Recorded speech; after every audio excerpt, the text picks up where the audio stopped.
ثم استوى على العرش او بیا الله رب العالمین استوا کړی د عرش باندې د دې مسلې ورته لږ وضاحت کوم ځان په پوي کې ځکه دا مثلا سبا چې څومره اهل بدعت ډېر زیات رشته کړی ده او زمونږ د نوجوانان غریبانان په فیسبوک باندې او په یوټیوب باندې او په هر شي باندې د گمراهی په دې مسلې سره یا ساته چې د قران کریم آیاتونه د په دوه قسمه یو ته محکمات او یو بل ته متشابهات او د دې دوه ذکر الله رب العالمین په درې مسیپاره کې کړی هو الذی انزل علیک الکتاب منه آیات محکمات هن ام الكتاب واخر متشابهات الله غزاد ته چې قران ورته نازل کړ بعض آیاتونه د دې محکم دي او بعض د دې متشابه خو محکم څه ته وایي متشابه محکم هغه آیاتونه ته وایي چې دا غي معنی بالکل واضح او ارسو کوي دار چا ذهن پکې کار کوي دغه ته محکم او متشابه هغه آیاتونه ته وایي چې دا غي معنی او مراد د دې معنی هر څوک نه پوهیږي او نه دار چا ذهن په کار کوي تاسو پوهیږئ دغه ته متشابه وایي بیا دا متشابه په دوه قسم دي او اتفاقی خبره په دې صورت کې دوه ذکر دي بعض متشابهات هغه دي چې دا غي نه لغوي معنی معلومي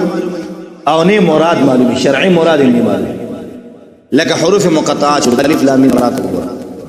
د الف لام میم را کتا سور په د لغت کتابونو راواله نو لغت کتابونو کې دا شته نه د لغوي معنی نه معلوم او شرعي مراد د دې سره د الف لام میم مراد د الله مراد سره دام چاته نه معلوم نه پیغمبر ته نه تفسیرونه کې چاته نه خبر باندې پوي زمونږ د اصول باز کتابونو ذکر کړي لگا د نورواري او شرط خود الاخيار جمیل احمد شیخ ذکر کړي چیرته د الله رب العالمین او د نبی د الله رب العالمین او د نبی علی السلام په مس کې اوراز ده و یا څه دا خبر غلط التا امام اهل سنت شیخ فراس صاحب رحمت الله علیه یو کتاب لیکل صفات د متشابهات خاصه خداوندی ہے پای کې د غټول قولونه رد کړي چې چا دا ویلي چیرې د نبی علی السلام او د الله په مس کې راز ده دا خبره ټیک نه دا مرجوح قول بهر کې نه لغوي معنی معلومه ده او نه شرعي مراد معلوم ده دا ورنه قسم د متشابهاتونه ده او د حروف مقطعات دویم قسم متشابه هغه چې لغوي معنی معلومه ده چې تور په د لغت کتاب راوړي منجد او تاج العروس او مصباح او دغه شان چې کوم نه مختار الصحاح وغیرہ نو هغه لغوي معنی ذکر کړي او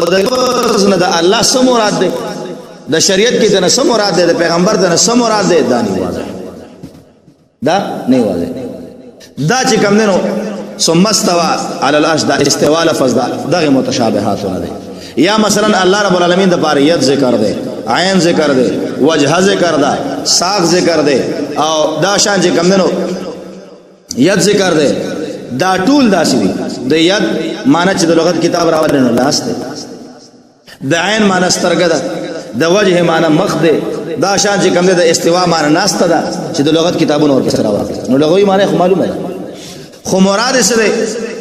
د دې د الله رب العالمین ته نسبت شي د ید د وجه د عین انسان ما ته نسبت شي د ید مراد نه ده د غوخه دا ټوکړه ده چې پکې پینځه ګوتې دي شرمنه پکې ده وینه پکې ده نوکان دي پکې وخته پېشتا دا نه مراد د ید یا د استوا چې ما ته نسبت شي نو ناسته نه مراد ده چې په تخت باندې یا په کټ کې یا په کرسي یا په پلنګ کې اوسره ناسته تاسو کوی دا لغوي معنی خود دې استوا چې الله رب العالمین ته نسبت شوی ثم استوى على العرش الله استوا کړی په عرش باندې نو آیا ناسته ته موږ واخلو نعوذ بالله کنا ناسته ته واخلو استاد نو الله به جسم شي ناسته خو جسم کوي او الله خو جسم نه پاک دا خو یو گمراه فرقه ته رشوی د مجسمه دا غي نظریه ده الله جسم دی او الله رب العالمین زمونږ په شان الله است الله زمونږ په شان دی ناسته تاسو پوهیږئ نو د استوا معنی به اوس موږ څه کوو موږ وایو ټیک ته لغوي معنی معلومه ده خو شریعت کې شرعي معنی مونږ ته نه مراد مونږ ته نه معلومه الله رب العالمین ته معلومه او دا آیت د متشابهاتونه ده د دې وجه نه چې څوک د عقیده بنیاد په متشابهات باندې ګرځي الله رب العالمین او تزیغ او زلال ولې دا گمراه خلق دي مونږ به معنا سکو یاد ساته یو د پدې کې یو مذهب د سلف صالحین دی هغه وی د ید د عین د وجه د استوا د دې نسبت چې کله الله ته شي مونږ یې مراد الله ته معلوم مونږ ته معلوم نه دي مونږ ته نه معلوم بس دې ته مفوضین وای او چې کله بیا فرمای د متأخرینو مذهب دا دی چې کله فتنه راوچته شو دا سه خلک راوچت شو چې هغه الله لاس په ثابتې سترګې ولا ثابتې ناس ته ولا ثابتې دا ټول د جسم صفات الله د جسم نه پاک دی نو چې عام کله گمراه کوي نو بیا هغه مناسب تعویل پکې وکړي نو بیا د استوا نه معنا مون غلبه کوي د استوا معنا مون غلبه کوي دا د متأخرینو مذهب دی دا ذکر دی نو ثم استوى على العرش د دې معنا دا چې غلبه کړی د عرش باندې ښا یا ساته دا صحابه کرام په دور کې با ثم استوى على العرش د دې هم د کمانه کې الله استوا کړی د عرش باندې په دې کې بحث نه کو څوک چې په دې کې بحث کړي د گمراه خلکو کار حضرت عمر رضی اللہ تعالی عنہ زموږ استاد محترم سجاد سے فرمایل دغه محاضراتو کې مشتا و عمر رضی اللہ عنہ یو کس راغی ورته وی صاحب الله په عرش باندې استوا کړی دی کیف استوا هغه څنګه استوا کړی دی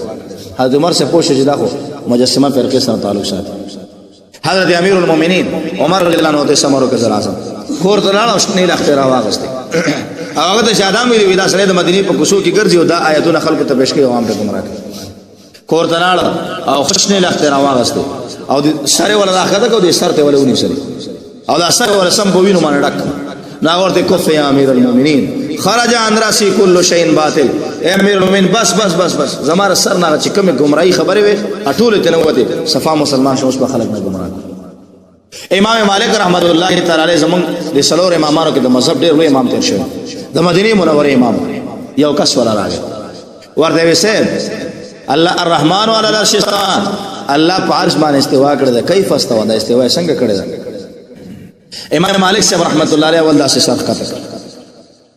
به داګه نه پسر چت کو فاخذت هو رخذا امام حقیقی ذکر کړی کتاب الاسماء والصفات کې د خلونو ډک دا د متشابهات پر دې کې باس نه کې ورته وی الاستواء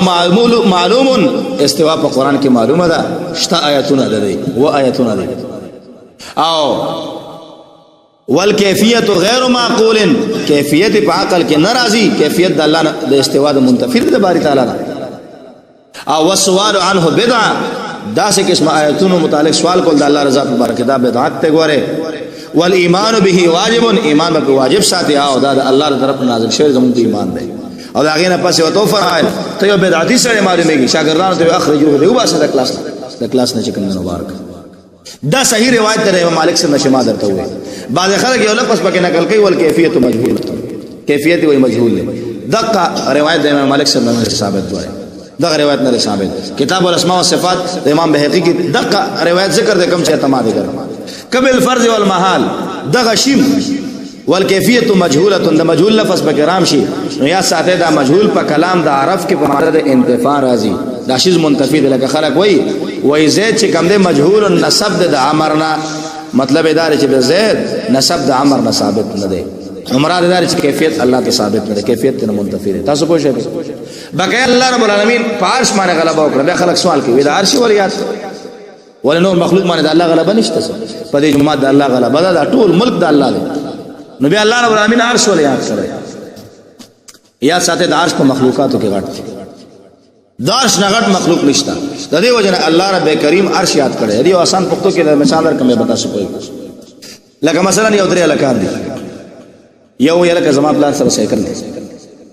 او دا خپل پلان سره موټر سایکل دی هم سایکل دی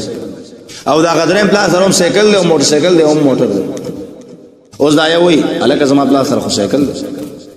کدا بل ورته دا دویم چې چا سره هم سایکل دی هم موټر سایکل دی او دې زما پلان سره هم سایکل دی نو دا د اوچتواله په باندې ناراضي نو د اوچتواله په ثابت دی وای ما ستاسو پلان سره سایکل دی زما پلان سره موټر سایکل او دا دریم چې دا دریم په ځانو چې دي صاحب یې هغه بیا موټر سایکل نه ذکر کوي ځکه دا دویم هغه سره موټر سایکل شته او الکه زما پلان سره موټر دی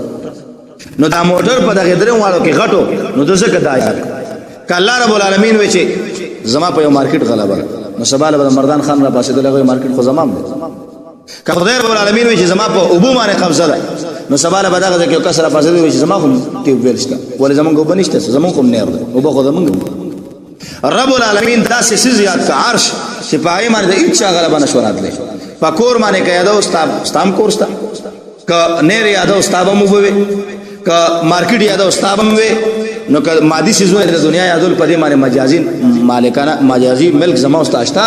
الله رب العالمین داسې سزيات کې په مخلوق کې چې باغ چا قبضه نه نشي راتلی هغه عرش ده نو ځکه الله رب العالمین فرمایل ثم استوى على العرش الله غلبه کړی د عرش باندې وسخر الشمس والقمر الله رب العالمین مسخر کړی دي نور او سپومه، نور او سپومه الله تابع کړی.